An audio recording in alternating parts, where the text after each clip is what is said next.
Resilience is a skill you can build, not a fixed trait you either have or don't. When a job ends suddenly, a relationship strains, or a plan collapses at the last minute, how you respond shapes the next hour, day, and week. Stay with me for a few minutes and you'll learn simple, practical tools, a short breathing practice to steady your body, an easy way to reframe upsetting thoughts, and small routine changes that protect your energy.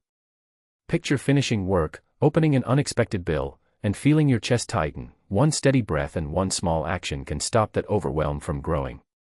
These are not complex psychological theories but everyday habits people use to stay clear-headed and kind to themselves under pressure.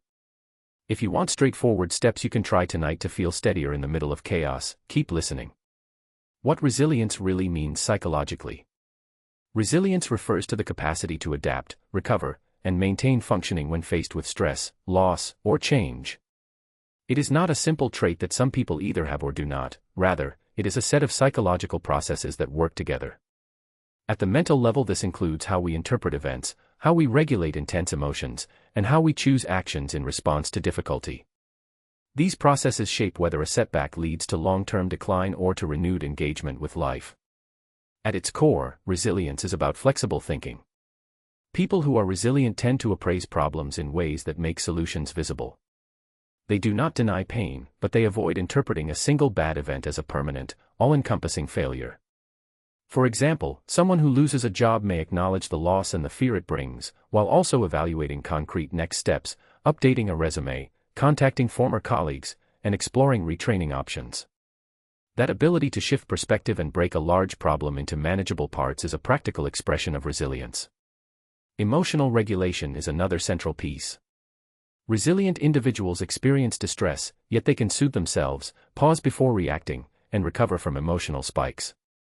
Short practices such as slowing the breath, talking with a trusted friend, or stepping away briefly from a heated situation help prevent emotions from derailing judgment.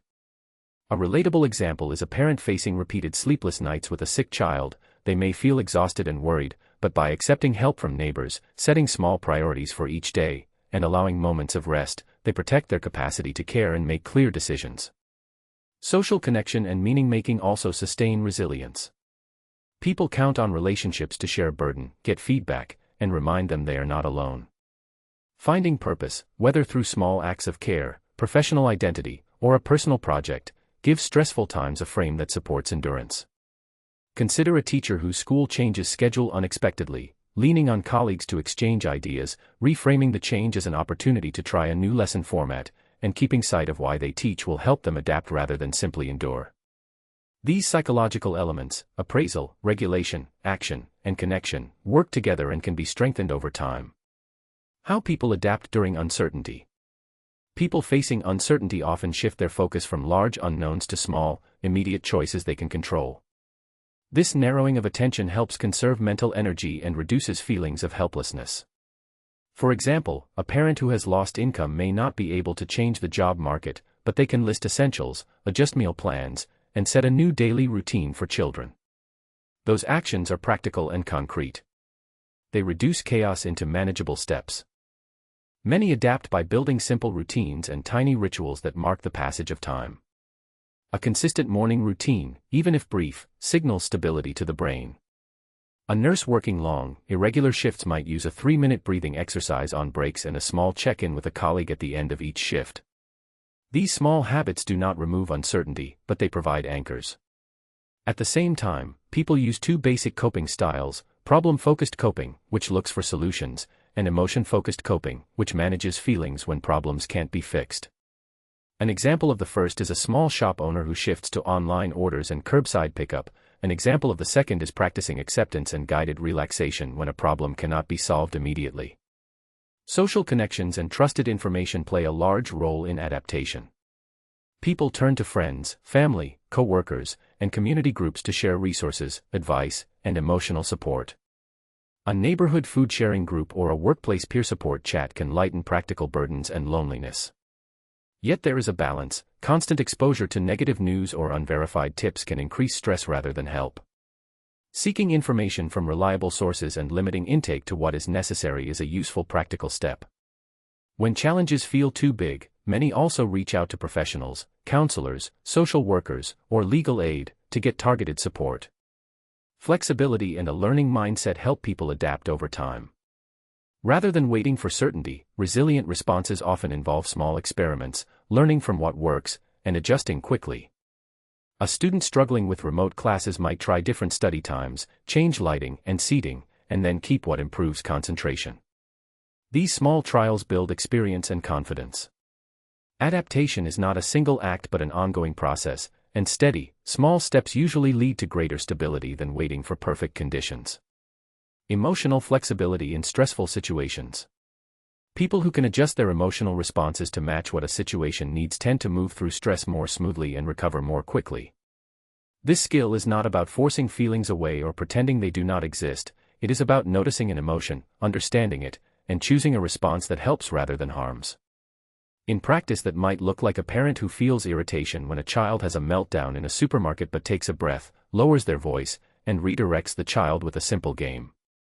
Or it might look like a nurse who feels overwhelmed on a busy shift but pauses for 30 seconds to ground themselves before returning to the next task.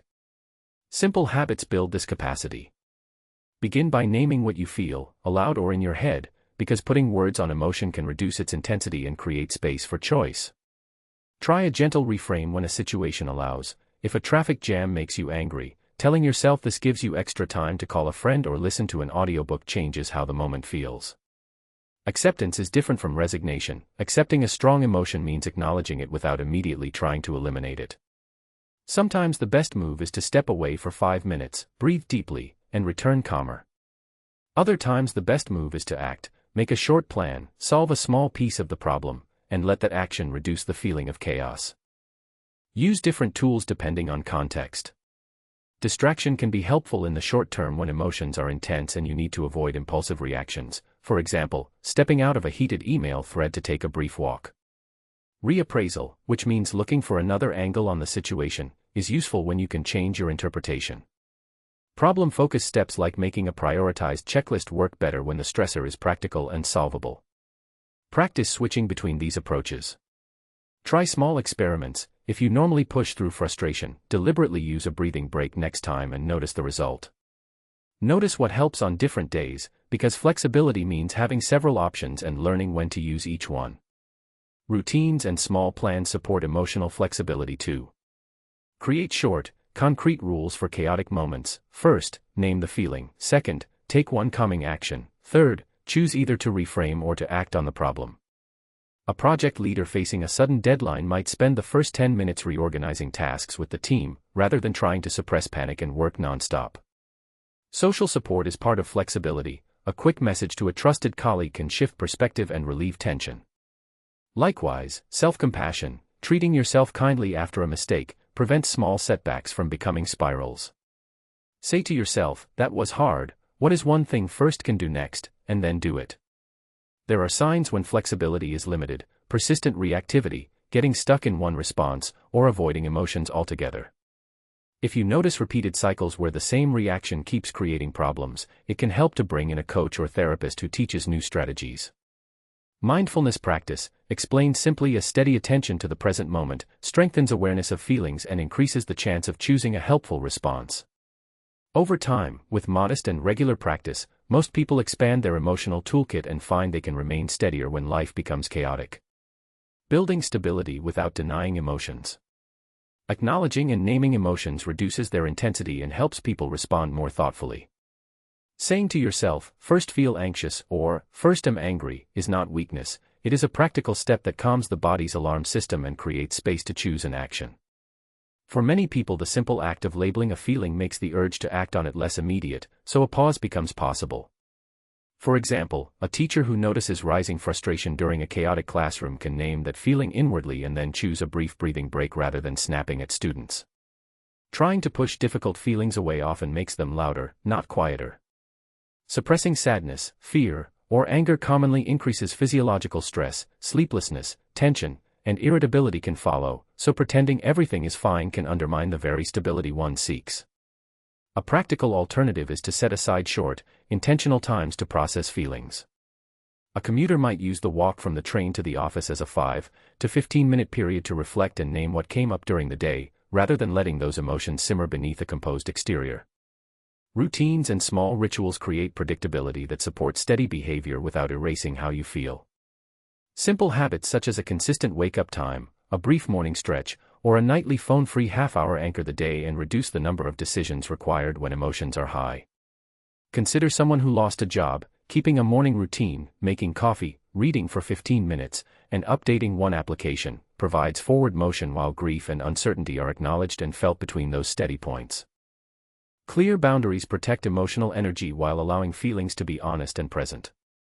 Limiting exposure to distressing news, muting certain group chats, or saying no to extra responsibilities are ways to preserve capacity without pretending the stress does not exist.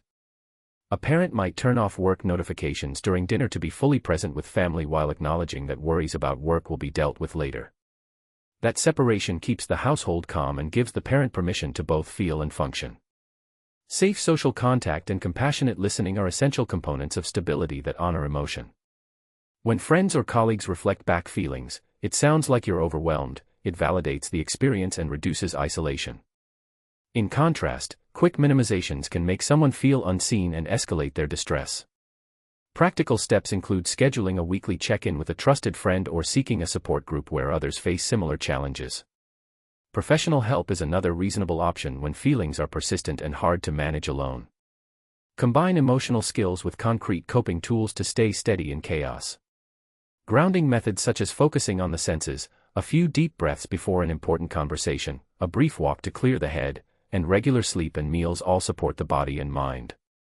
Cognitive reframing can also help. Acknowledge that anxiety is present and then add a realistic statement, "First I'm anxious, and first can take one small step right now," which keeps honesty intact while directing action.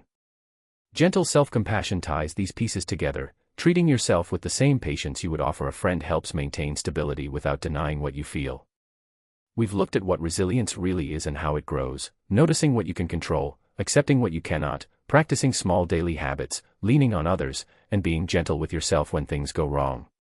In plain terms, that means choosing one small routine you can keep, talking with a friend or colleague when you're overwhelmed, using a simple breathing or grounding exercise to steady your day, and practicing a different way of looking at a problem when your first response feels stuck.